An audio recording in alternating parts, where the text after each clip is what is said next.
Good morning बच्चों।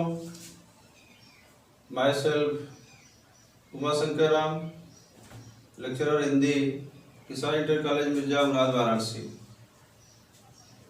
बच्चों, कोविड-19 जो विश्वव्यापी महामारी है, इस महामारी से बचने के लिए आप घर में रहें, सुरक्षित रहें, बार बार साबुन से हाथ धोते रहें, अनावश्यक रूप से बाहर न निकलें। और जो बच्चे अभी तक आरोग्य सेतु ऐप इंस्टॉल नहीं किए हैं, वे सभी लोग अपने अपने मोबाइल में आरोग्य सेतु ऐप इंस्टॉल करें। चूंकि लॉकडाउन के चलते शैक्षणिक कार्य बंद है, इसलिए जो ऑनलाइन क्लासेस शुरू हुए हैं, उस क्रम में खास तौर से देखा जाए तो ऑनलाइन के माध्यम से बच्चों को जो शिक्षा प्रदान की जा रही है, उसमें आज हम आप लोगों को बताएंगे कि भारतेंदु हरिश्चंद्र जो आधुनिक युग के निर्माता हैं, जिन्हें भविष्य दृष्टा कहा गया, उनकी रचना प्रेम माधुरी आज हम आप लोगों को पढ़ाएंगे। और प्रेम माधुरी ऐसा विषय है, ऐसा प्रसंग है जिसमें भारतेंदु जी ने उद्धव और गोपियों को लेकर जो रचना की, कालजयी रचना की। देखा जाए तो हिंदी साहित्य में उद्धव और गोपियों को लेकर हिंदी साहित्य के तमाम साहित्यकारों ने कालजयी रचनाएं की हैं। उस क्रम में भारतेंदु जी की जो प्रेम माधुरी है, एक सुंदर कृति है और इसमें नायक और नायिका के बीच के वार्तालाप का बहुत ही मार्मिक प्रसंग है। जैसा आपको बोर्ड पे दिखलाई पड़ रहा है कि रोका है जो तो अमंगल होए, अप्रेम नशे जो कहां पिए जाइए, जो कहां जाहू न तो प्रभुता, जो कछु न कहां तो स्नेह नसाइए, जो हरिचंद कहां तो मरे बिनु जी है न, तो यह क्यों पतियाइए, तो तासो पयान समय तुमरे हम, का कहे आप हमें समझाइए। बड़ा मार्मिक प्रसंग है। खास तौर से नायक परदेश गमन कर रहा है और नायिका उसके वियोग में बहुत दुखी है। वह नायक से कुछ कह पाने की स्थिति में नहीं है। और नायक जब परदेश गमन करता है, चूंकि हमारा जो हिंदू समाज है, हिंदू समाज में देखा जाए तो आज भी जब लोग घर से बाहर निकलते हैं तो मार्ग में जब निकलते हैं तो देखते हैं कोई बिल्ली न पड़ जाए, कोई विधवा महिला न पड़ जाए, या कोई ऐसी वस्तु या कोई व्यक्ति न पड़ जाए जिससे उसके मार्ग में बाधा उत्पन्न हो।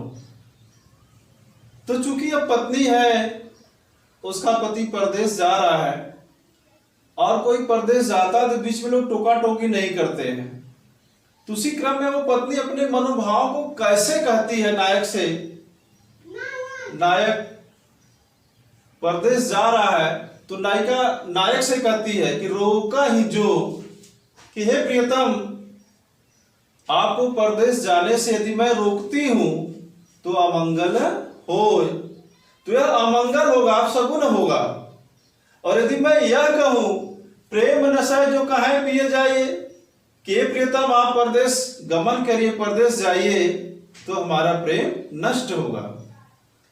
तो इस स्थिति में वह नायिका नायक से कह रही है कि जो कहे जाहू न, यदि हे प्रियतम आपको मैं यह कहूं कि आप परदेश मत जाइए, तो प्रभुता, तो यह हमारी आप पर प्रभुता स्थापित होगी। लोग कहेंगे कि अपनी पत्नी की बात को मानकर नायक परदेश नहीं जा रहा है। और जाओ कछु न कहे, यदि हे प्रियतम मैं परदेश गमन जाते समय आपसे कुछ भी न कहूं, तो स्नेह न साये, तो हमारा जो प्रेम है वह नष्ट होगा। आपको लगेगा कि मैं आपसे प्रेम नहीं कर रही हूं। तो जो हरिचंद का है तुम्हारे बिनु, बातें हरिचंद जी कर रहे हैं कि वह नायिका नायक से कर रही है। यदि मैं यह कहूं कि हे प्रियतम, आपके परदेश गमन के बाद मैं जीवित नहीं रहूंगी, जी है ना, मैं जीवित नहीं रहूंगी, तो यह क्यों पति आई? तो आपको मेरी बात का विश्वास नहीं होगा। तो तासो पयान समय तुम्हारे हम का कहें, आप हमें समझाइए। तो हे प्रियतम, आप ही बता दीजिए कि परदेश गमन के समय मैं आपसे क्या कहूं, आप ही हमें समझा दीजिए। तो देखा जाए कि पूरी पंक्तियों में नायिका नायक को लेकर के सशंकित है। उसके मन में जो दुविधा है वह अपनी बात अपने प्रियतम से नहीं कह पा रही है। वह उस साधारण तरीके से पूछ रही है कि हे प्रियतम, परदेश गमन करते समय यदि मैं आपको रोकती हूं तो यह अमंगल होगा, अपशगुन होगा। यदि मैं यह कहूं कि आप परदेश चले जाइए तो हमारा आपसे प्रेम कम होगा। यदि मैं यह कहूं कि हे प्रियतम, आप परदेश गमन मत करिए तो मेरी प्रभुता आप पर स्थापित होगी। लोग कहेंगे कि पत्नी की बात मानकर यह परदेश नहीं गया। और यदि मैं यह कहूं कि जो कछु न कहे, यदि मैं कुछ भी न कहूं, तब भी हमारा प्रेम नष्ट होगा। तो बातें हरिचंद जी कह रहे हैं कि वह नायिका नायक से करेगी, हे प्रियतम, तुम्हारे परदेश जाते समय यदि मैं यह कहूं कि हे प्रियतम, मैं आपके वियोग में जीवित नहीं रहूंगी, तो आप मेरी बात का विश्वास नहीं करेंगे। तो तासो पयान समय तुम्हारे, तो हे प्रियतम, परदेश गमन करते समय मैं तुम्हें क्या कहूं, आप वही हमें समझा दीजिए। तो बच्चों, ये जो पंक्तियां हैं खास तौर से देखेंगे, हिंदी साहित्य में हमने पिछले वर्ष भी आपको बताया था कि पंक्तियों पर आधारित 5 प्रश्न दिए जाते हैं और प्रत्येक प्रश्न 2-2 अंक के होते हैं। तो प्रत्येक प्रश्नों का उत्तर अनिवार्य है। तो मैं प्रश्न आपको देता हूं। संख्या क, पद्यांश के शीर्षक और कवि का नाम लिखिए। ख, रेखांकित अंश की व्याख्या कीजिए।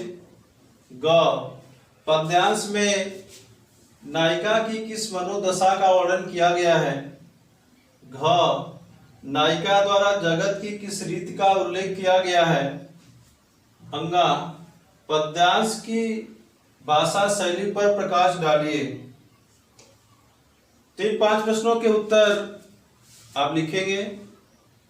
लिखने के पश्चात उसकी फोटो लेंगे और वह फोटो आप हमारे ग्रुप पर कैसे मिर्जा मुराद ग्रुप पे भेजेंगे। और इससे संबंधित जो भी आपको दिक्कत हो, जहां भी कठिनाई समझ में आए, आप मैसेज करके या कमेंट करके उसका उत्तर प्राप्त कर सकते हैं। धन्यवाद बच्चों।